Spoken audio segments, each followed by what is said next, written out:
Bonjour à toutes et à tous, bienvenue à cette édition du journal sur Socrate TV. Voici les grandes articulations à développer. À Savarou, tout comme à Biazoué, la jeunesse ne s'ennuie pas ces périodes de vacances. Plusieurs initiatives, tant dans le domaine du sport que dans d'autres activités ludiques, sont proposées pour distraire sainement les populations. Quelques-unes des compétitions lancées dans ces deux communes à découvrir dans ce journal.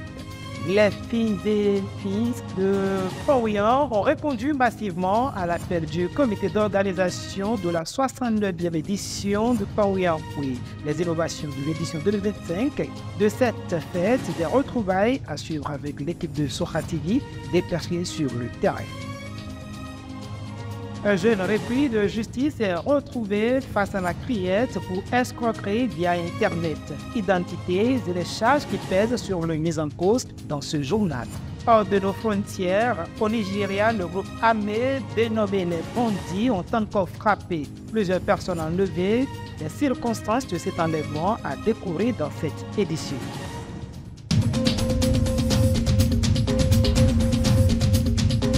Fidèles téléspectateurs de Socrate TV, à nouveau, bonsoir.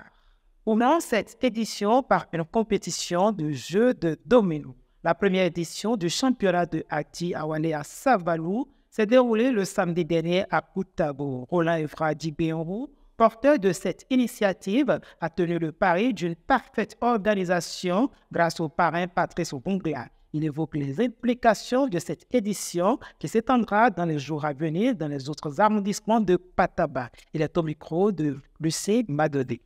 Nous avons initié cette compétition parce que nous avons jugé bon de l'organiser et on a compris que les vieux, quand nous venons au village, nous les voyons là et ils jouent le jeu. Nous nous sommes dit, mais pourquoi ne pas leur organiser une compétition pour les réunir? C'est une fête que nous organisons pour leur montrer que ce qu'ils font, c'est un jeu sain. Que nous-mêmes, en tant que fils de Koutago, nous pouvons accompagner. Donc je pense que c'est l'idée qui est venue et on a organisé la compétition pour ce jour. Je tiens à vous dire que nous avons lancé l'événement là par le village de Koutago. Les autres villages aussi vont s'en suivre et il y aura une finale. L'arrondissement de Pataba est composé de 8 villages. Donc dans chaque village, on va organiser dans chaque village. Et les vainqueurs de chaque village vont se retrouver le 16 août à Pataba pour la finale générale.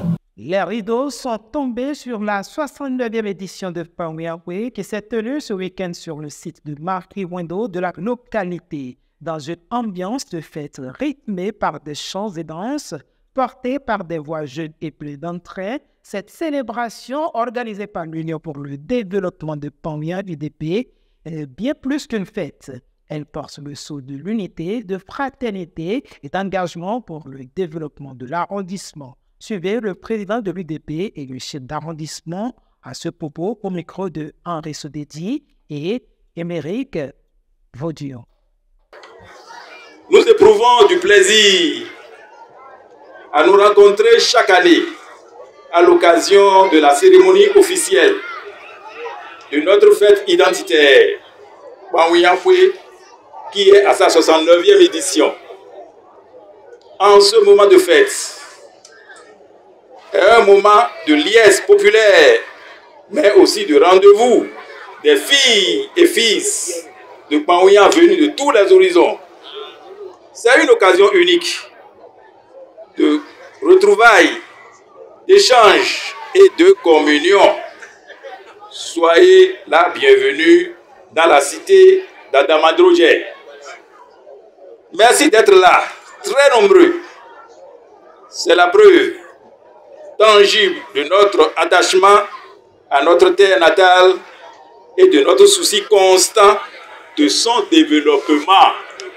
Notre communauté a amorcé un chemin de progrès. Nous devons continuer la marche sans relâche. Nous avons semé. Il faut continuer d'arroser. Nous avons bâti des fondations. Il faut maintenant construire des étages. Et cela ne se fera que dans l'unité.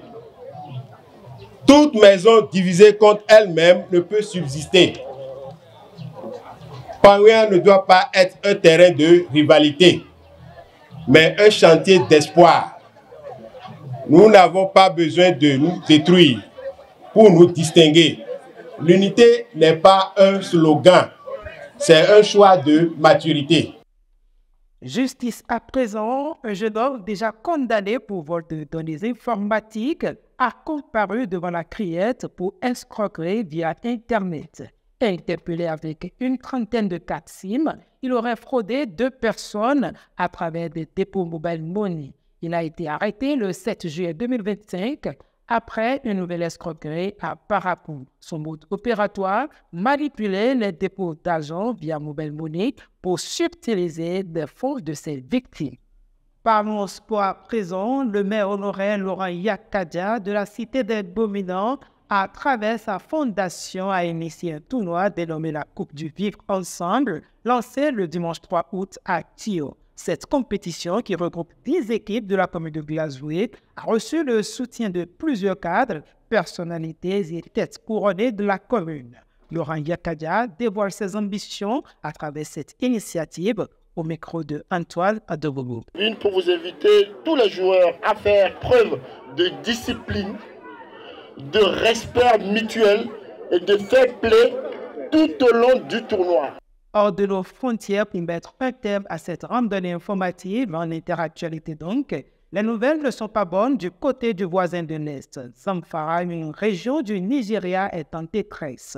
On dénombre 59 nouveaux enlèvements et 33 morts dans un climat d'insécurité généralisée. Les assaillants ont encore frappé le vendredi soir les populations civiles, avec une cinquantaine de personnes qui ont été enlevées par ces groupes armés communément appelés bandits.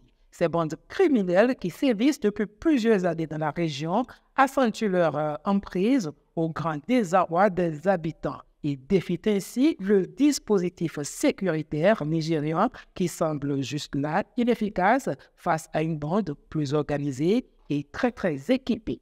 Et voilà qui met un terme à cette édition du journal que nous vous remercions d'avoir suivi. À bientôt.